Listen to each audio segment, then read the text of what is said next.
Prof. Stefan Wolff from the Department of Political Science and International Studies at the University of Birmingham joins me now for this discussion. Prof, thank you so much for your time and a very good day to you. So it's around 8:30 a.m. in Washington right now. The meeting between Trump and Zelenskyy is expected to happen later on in the afternoon. Zelenskyy has arrived in Washington with what some call bodyguards from European leaders and NATO. And we all know what happened with regards to the last encounter between Trump and Zelenskyy. Do you think the presence of these leaders at today's meeting will have or put a different mood to the conversation? Yes, I would certainly hope so.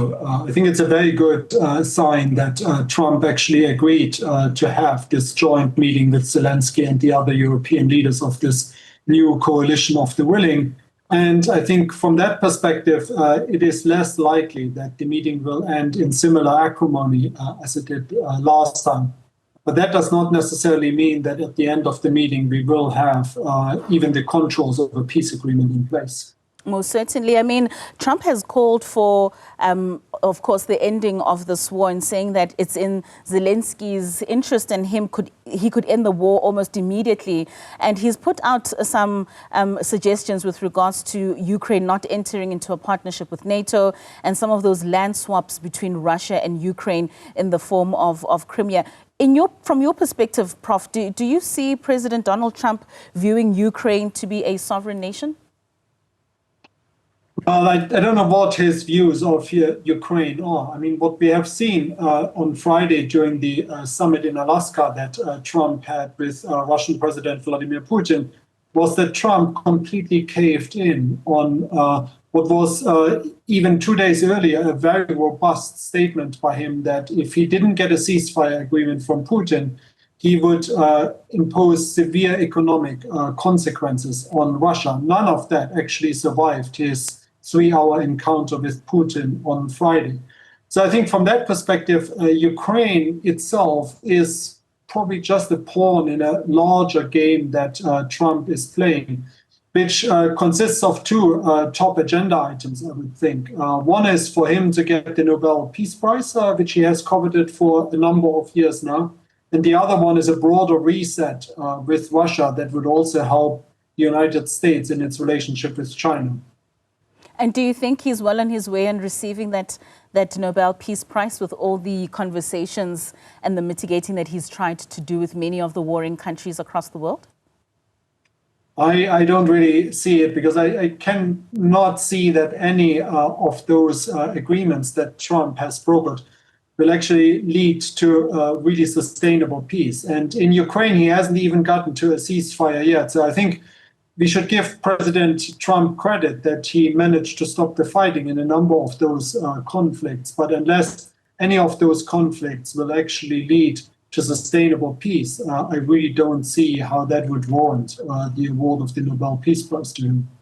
President Zelenskyy would have us believe that with previous concessions to Russia, they've rather emboldened President Putin to wage even more war. Do you think that President Trump has any levers in reining in President Putin? Oh, I certainly do think that he has levers, because let's not forget that Putin actually made his move and indicated that he was willing to meet with Trump only after Trump was very clear that there was now a deadline, and if there was no movement on a ceasefire, he would impose so-called secondary sanctions on India and China and a couple of other purchasers of Russian oil. So that got Putin to actually move towards a meeting with Trump, which was the summit in Alaska on Friday.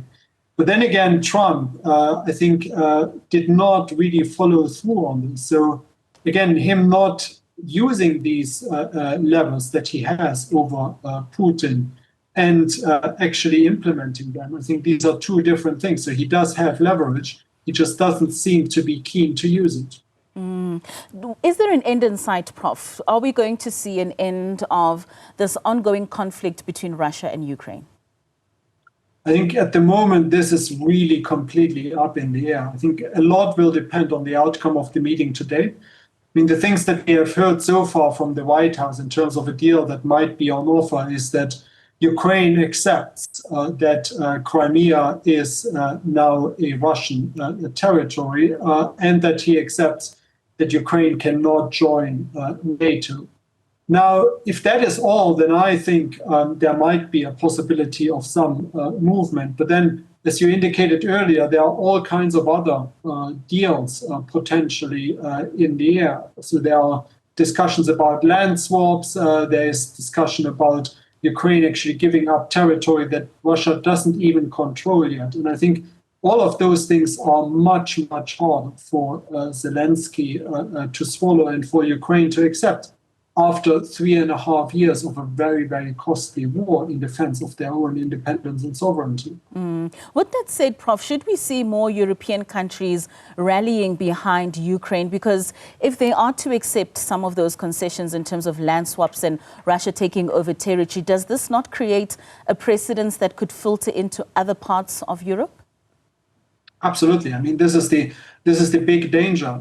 And as you earlier said correctly, I mean, Putin just sort of uses this tactic of salami slicing. So he takes a little, he gives very, very little in return, and then he comes up with the next demand and the next demand.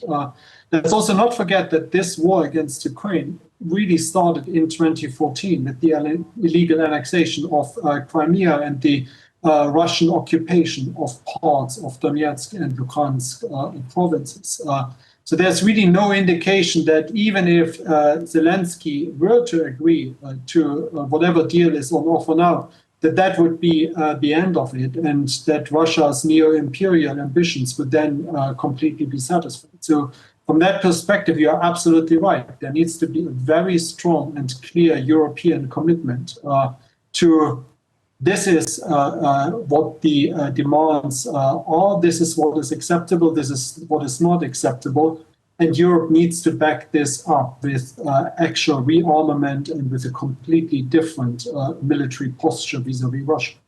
All right, Prof. Stefan Wolff, thank you for your time. Certainly the world will be eagerly waiting for that meeting between President Donald Trump and President Vladimir Zelenskyy.